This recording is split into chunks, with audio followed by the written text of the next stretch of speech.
Hello everybody, today we are going to learn the last section of our question paper, that is the section 6 skill development. बघा विद्यार्थ्यांनो, आपल्या प्रश्नपत्रिकेमधला शेवटचा section आहे section number 6 त्यातलं skill development यातला प्रश्न number 7 translation हा प्रश्न आपल्याला बघायचा आहे। अतिशय सोपा हा प्रश्न आहे, 5 मार्कांसाठी तुमच्या प्रश्नपत्रिकेमध्ये विचारला जात असतो। आता हा प्रश्न कसा सोडवायचा आहे आणि ह्या 5 मार्कांचं डिवायडेशन किती पार्ट मध्ये केलेलं आहे ते मी सगळ्यात प्रथम तुम्हाला समजावून सांगते। बघा, ट्रान्सलेशनचा जो हा प्रश्न आहे हा 5 मार्कांसाठी विचारला गेलेला आहे आणि या ट्रान्सलेशनच्या प्रश्नाचं विभागणी 3 भागात करण्यात आलेली आहे। 2, 2 आणि 1 कशा करण्यात आली बघा, 2 मार्क 2 मार्क आणि 1 मार्क। त्यातला पहिला जो आहे बघा, तिच्यामध्ये ट्रान्सलेट द वर्ड्स म्हणजे तुमच्या प्रश्नपत्रिकेत एनी 2 आउट ऑफ 6 म्हणजे 6 शब्द असतील आणि त्या 6 शब्दांपैकी तुम्हाला किती शब्दांचं भाषांतर करायचंय मराठीमध्ये 2। यासाठी तुम्हाला 2 मार्क आहेत। लक्षात आलं बघा, 6 शब्द तुम्हाला देण्यात येणार आहेत तुमच्या प्रश्नपत्रिकेमध्ये। या ठिकाणी 6 शब्द असतील आणि त्या 6 शब्दांपैकी तुम्हाला 2 शब्दांचं भाषांतर मराठीत करायचं आहे, त्यासाठी तुम्हाला 2 मार्क देण्यात येतील। आता या ठिकाणी 2च सांगितले म्हणून 2 लिहायचे असं नाही करायचं, तर या ठिकाणी जर तुमच्याकडे वेळ शिल्लक असेल तर तुम्ही सगळेच्या सगळे शब्दांचं भाषांतर त्या ठिकाणी करू शकता, कारण अतिशय सोपा प्रश्न आहे। त्यानंतर दुसरा आहे बघा, या ठिकाणी ट्रान्सलेट द सेंटेन्सेस। आता या ठिकाणी वाक्यांचं काय करायचं, तुम्हाला मराठीमध्ये भाषांतर करायचं आहे। आता हा पण 2 मार्कांसाठी विचारलेला प्रश्न आहे। या ठिकाणी बघा, 4 वाक्य दिलेले असतील तुम्हाला आणि त्या 4 वाक्यांचं तुम्हाला 4 पैकी 2 वाक्यांचं काय करायचंय, मराठीमध्ये भाषांतर करायचं आहे। यासाठी किती मार्क आहेत, 2 मार्क असणार आहेत। नंतर तिसरा आहे बघा, translate the idioms or phrases. आता या ठिकाणी म्हणी किंवा वाक्यप्रचार यांचा या ठिकाणी तुम्हाला दिलेले असतील इंग्रजीमध्ये आणि त्यांचं तुम्हाला काय करायचंय, मराठी भाषेमध्ये ट्रान्सलेशन करून लिहायचं आहे, भाषांतर करून लिहायचं आहे। या ठिकाणी 2 असतील आणि 2 पैकी तुम्हाला 1 सॉल्व करायची आहे, एनी 1 मार्कांसाठी। अशा प्रकारे बघा विद्यार्थ्यांनो, हे तुमच्या शेवटचा जो प्रश्न आहे तुमच्या प्रश्नपत्रिकेतला सेक्शन 6 मधला स्किल डेव्हलपमेंटचं त्याचं स्वरूप आहे। आता या ठिकाणी आपल्याला हा प्रश्न कसा सोडवायचा, एक प्रश्न मी तुम्हाला सोडून दाखवणार आहे, तुम्ही सगळ्यांनी ते व्यवस्थित समजून घ्यायचं आहे। हे बोर्डवरचं तुम्ही लिहिलंच असणार, बघूया आता।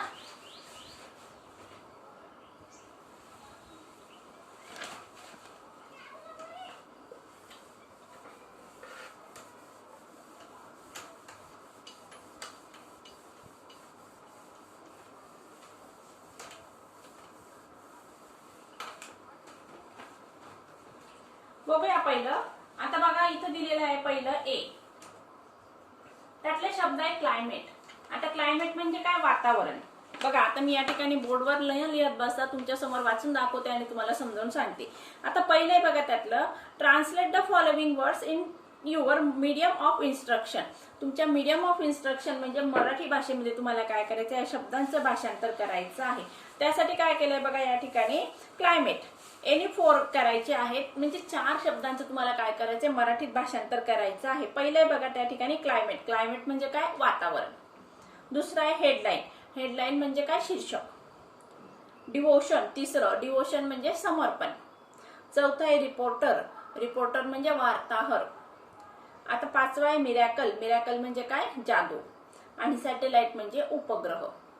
परत एकदा सांगते बघा, क्लायमेट म्हणजे वातावरण, हेडलाईन्स म्हणजे काय, ठळक बातमी, डिवोशन म्हणजे समर्पण, चौथं आहे रिपोर्टर म्हणजे वार्ताहर, मिरॅकल म्हणजे जादू आणि शेवटचं सॅटेलाइट म्हणजे उपग्रह।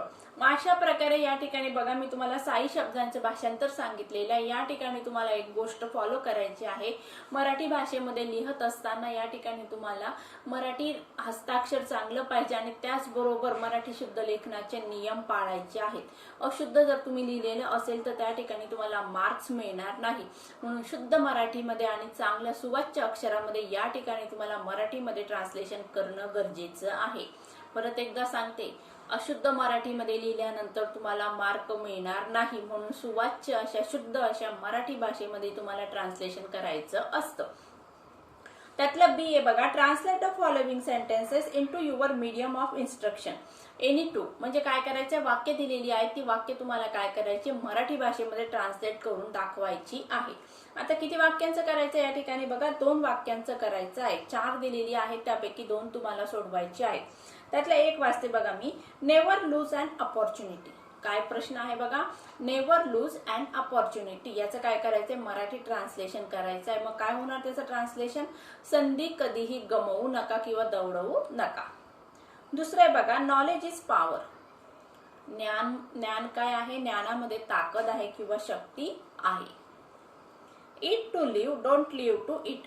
आता या ठिकाणी बघा काय आहे, इट टू लिव्ह, जगण्यासाठी. इट टू लिव्ह, जगण्यासाठी काय करायचं, जेवण करायचं, खायचं, पण खाण्यासाठी जगायचं नाही.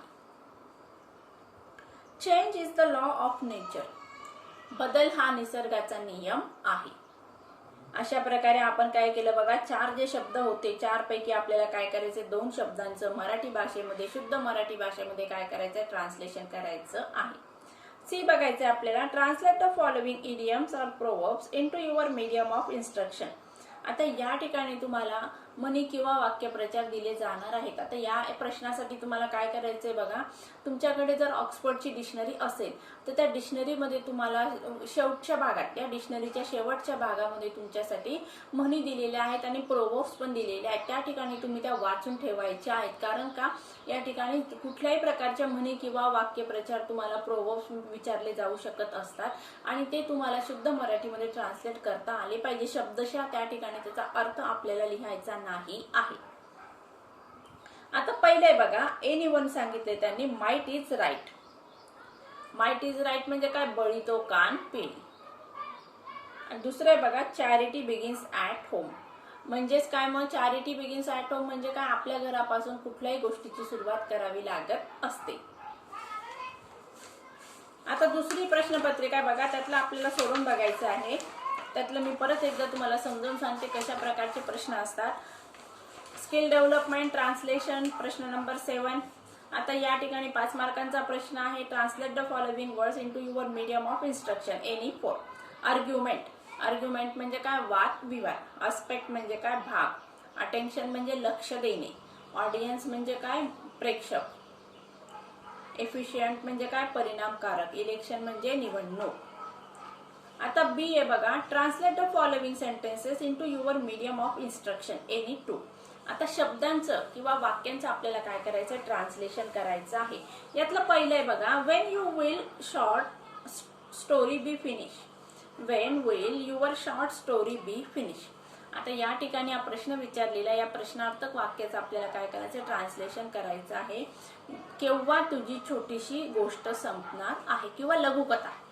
शॉर्ट स्टोरीला मराठीत काय म्हटलं जात असतं, लघुकथा. केव्हा तुझी ही लघुकथा संपणार आहे. दुसरं बघा, I am travelling to Ireland. मी आयर्लंडला जात आहे किंवा प्रवास करत आहे. आयर्लंडच्या दिशेने प्रवास करत आहे, असं त्याचं ट्रान्सलेशन होतं. गेट आउट, पुढचं वाक्य दिलेलं आहे गेट आउट. याचा अर्थ काय होतो, बाहेर जा. Don't rest immediately after a meal.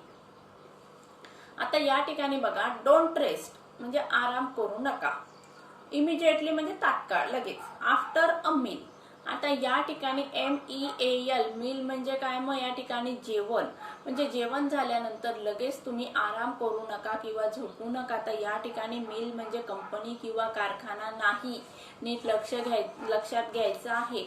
MEAL, meal हा शब्द आहे, त्या ठिकाणी मील दिलेलं नाही आहे. म्हणून याचा अर्थ तुम्हाला मील म्हणजे काय, जेवणानंतर, आपल्याला दुपारच्या जेवणानंतर लगेच झोपायचं नाही किंवा आराम करायचा नाही किंवा वामकुक्षी करायची नाही आहे, असा या शब्दाचा अर्थ होतो. आता या ठिकाणी तुम्ही काही जणांनी असं पण भाषांतर करू शकता, don't rest immediately after a meal. कंपनीमध्ये झोपू नका, कारखान्यात काम करा, असं करायचं नाही आहे. सी बघा, ट्रान्सलेट द फॉलोइंग इडियम्स और proverbs into your medium. We thought its chapter was over. आम्हाला असं वाटलं की त्याचं सगळं संपलेलं आहे किंवा त्याचं शेवट झालेला आहे. दुसरं आहे बघा, expand, I want to see you. Expands, I want to see you. मला बघायचं आहे. काय म्हणायचंय, एक्सप्लेन, एक्सपांड म्हणजे काय, या ठिकाणी विस्तृत करून सांगा, मला बघायचं आहे. विस्तृत करा, मला बघायचं आहे, म्हणजे दाखवा व्यवस्थित, मला बघायचं आहे, असा यांचा अर्थ होत असतो.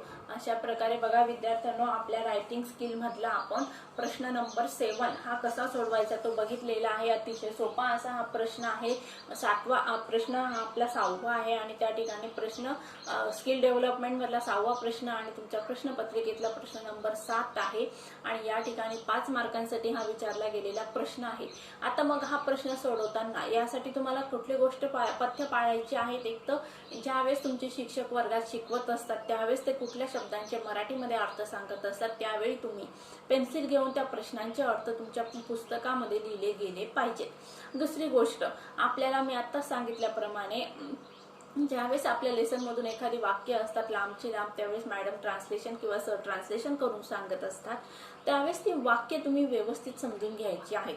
आणि तिसरी महत्वाची गोष्ट की या ठिकाणी तुम्हाला तुमच्या प्रश्नपत्रिकेमध्ये शेवटचा जो प्रश्न इडियम आणि फ्रेजेसचा इडियम्स आणि प्रोव्हर्ब्सचा जो प्रश्न आहे तो प्रोव्हर्ब्सचा प्रश्न या ठिकाणी सोडवत असताना तुम्हाला काय करायचं आहे, ऑक्सफर्डच्या डिक्शनरीच्या सगळ्यात शेवटी तुम्हाला त्या ठिकाणी भरपूर असे इडियम्स आणि प्रोव्हर्ब्स दिलेले आहेत, ते तुम्ही वाचून काढायचे आहेत आणि जमलं तर ते पाठ करून ठेवायचे आहेत. अशा प्रकारे बघा विद्यार्थ्यांनो, जो 7वा प्रश्न आहे तो सोडवायला अतिशय सोपा आहे, पण त्या ठिकाणी काही पथ्य किंवा नियम तुम्हाला फॉलो करायचे आहेत. सगळ्यात पहिले त्या ठिकाणी जेवढे शब्द आहेत ते तुम्हाला लिहून काढायचे. पहिल्यामध्ये काय केले, तुम्हाला वर्ड्सचं ट्रान्सलेशन करायला सांगितलेले. 5 मार्कांच्या प्रश्नाची विभागणी झालेली आहे 3 विभागात.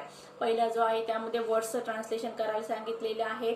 मग वर्ड्स म्हणजे काय, शब्द, शब्दांचं मराठी भाषांतर करायचं आहे. अतिशय सोपा असा हा प्रश्न आहे. या ठिकाणी जेवढे शब्द तुमच्या प्रश्नपत्रिकेत दिलेले आहेत तेवढे शब्द तुम्ही तुमच्या उत्तरपत्रिकेमध्ये शुद्ध मराठीमध्ये लिहून काढायचे आहेत. दुसरा जो आहे वाक्यांचं ट्रान्सलेशन करायचं आहे. या ठिकाणी पण तुम्हाला काय करायचं आहे, 2 वाक्यांचं करायचं आहे. मग एनी 4 आहे त्यापैकी 4चे 4 जर आपल्याला उत्तर येत असेल तर सगळ्यांची सगळे उत्तर लिहून ठेवायचे आहेत. आणि नंतर जो तिसरा आहे इडियम्स आणि प्रोव्हर्ब्सचा, याचं पण जेवढे 2च आहेत त्यापैकी दोघांचे आपण जमलंच म्हणजे आपल्याला येत असेल तर शक्यतो पॉसिबिलिटी सांगते मी, असेल तर येत असेल तर सगळ्यांचे सगळे उत्तर लिहायचे आहेत. कारण काय, या ठिकाणी 5 मार्क अतिशय सोप्या प्रश्नांसाठी देण्यात आलेली आहे. आणि या ठिकाणी एक गोष्ट लक्षात घ्यायची आहे की प्रश्न सोपा आहे मार्कांच्या दृष्टीने आणि सोडवायला आपण कमी वेळेत सोडवला जाणारा हा प्रश्न आहे. मग या ठिकाणी आपल्याला 5 पैकी 5 मार्क मिळवण्याची पॉसिबिलिटी जास्तीत जास्त आहे. आणि त्यामुळे आपल्याला किती पथ्य फॉलो करायचे आहेत, एक तर आपल्याला जेवढे शब्द आहेत तेवढे शब्दांचे ट्रान्सलेशन करायचं आहे आणि दुसरं म्हणजे आपल्याला शुद्ध मराठीमध्ये आणि चांगल्या अशा सुवाच्य अक्षरामध्ये त्या ठिकाणी शब्दांचं ट्रान्सलेशन करायचं आहे. भाषांतर करताना तुम्हाला शुद्ध मराठीमध्ये हिंदी शब्दांचा वापर करायचा नाही आहे, कारण आपलं मीडियम ऑफ इन्स्ट्रक्शन मराठी आहे. त्यामुळे आपल्याला मराठी भाषेतच त्या शब्दांचे अर्थ लिहायचे आहेत आणि त्याचबरोबर शुद्ध लेखनाच्या कुठल्याही प्रकारच्या चुका त्या ठिकाणी होता कामा नये. काना, मात्रा, वेलांटी, उकार हे प्रॉपरली दिले गेलेच पाहिजे. आणि जर तुम्ही हे व्यवस्थित हा प्रश्न सोडवला तर त्या ठिकाणी तुम्हाला 5 पैकी 5 मार्क आरामात मिळतील. पण यासाठी परत मग तुम्हाला काय करावं लागणार आहे, प्रॅक्टिस करावी लागणार आहे. ज्याप्रमाणे बाकीच्या सेक्शनची आपण प्रॅक्टिस करणार आहोत त्याप्रमाणे या सेक्शनची सुद्धा तुम्हाला प्रॅक्टिस करावी लागणार आहे.